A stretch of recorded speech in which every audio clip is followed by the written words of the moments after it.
في ليلة تختلف عن كل ليالي السنة، ليلة نزل فيها القرآن، ليلة بتنزل فيها الملائكة بأمر ربها، ليلة يقضى فيها قدر عام كامل، ليلة واحدة خير من 1000 شهر، يعني عبادة عمر كامل ممكن تتحط في ميزانك في ساعات قليلة. الليلة دي مش قصة ولا مجرد مناسبة بتعدي، الليلة دي ممكن تكون نقطة التحول في حياتك كلها.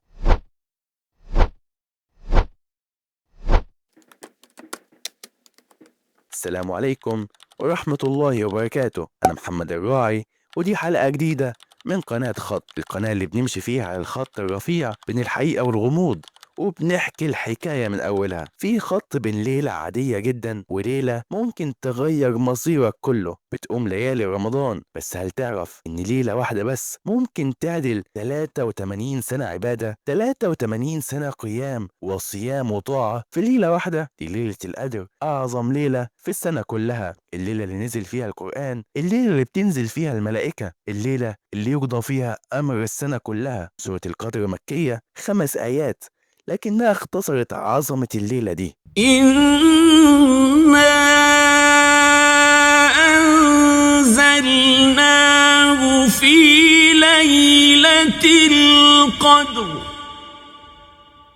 وما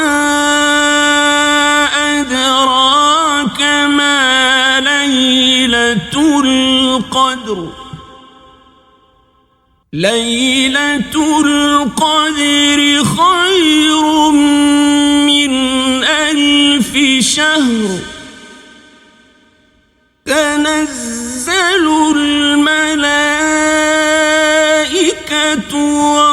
والروح فيها بإذن ربهم من كل أمر سلام هي حتى مطلع الفجر.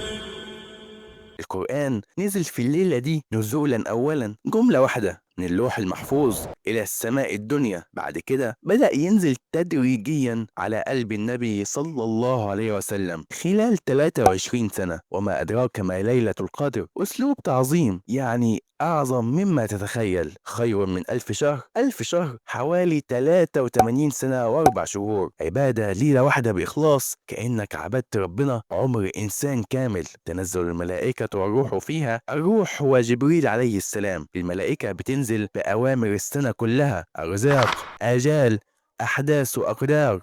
سلام هي حتى مطلع الفجر، ليلة كلها طمأنينة، سلام من كل شر، سلام على القلوب. النبي صلى الله عليه وسلم قال: من قام ليلة القدر إيمانا واحتسابا غفر له ما تقدم من ذنبه. كل اللي فات ممكن يغفر، صحيفة جديدة، بداية مختلفة. طيب هي امتى الليلة دي؟ الصحابة كانوا بيتحروها في الوتر من العشر الأواخر، 21 23 25 27 29، لكن الحكمة إنها مخفية علشان تقوم ال10 أيام كلهم. ابن مسعود رضي الله عنه قال: من يقم الحول يصبها. وابن عمر رضي الله عنهما قال: هي في رمضان فالتمسوها في العشر الأواخر.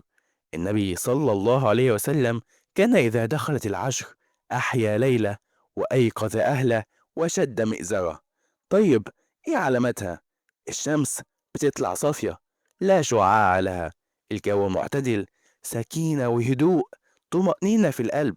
لكن أهم علامة إن قلبك يكون حاضر. عمرو بن عتبة كان قائم يصلي في الجيش، جاء أسد وزأر، الناس سربت، هو ما قطعش صلاته، قال: أستحي من الله أن أخاف غيره.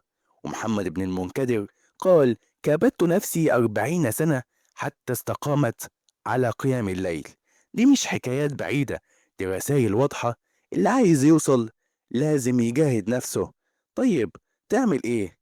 نية صادقة، قيام بإيمان واحتساب، دعاء كتير، وأهمه: اللهم إنك عفو تحب العفو فاعف عنا. قرآن بخشوع، ركعتين بهدوء، اقطع الموبايل، قلل الأكل، عيش الليلة كأنها الأخيرة. ليلة واحدة ممكن تغير سنة كاملة من حياتك. أحسن لك ما تضيعهاش. لو وصلت لحد هنا ادعمنا بلايك واشترك في القناة، واستنى الخطوط الجاية.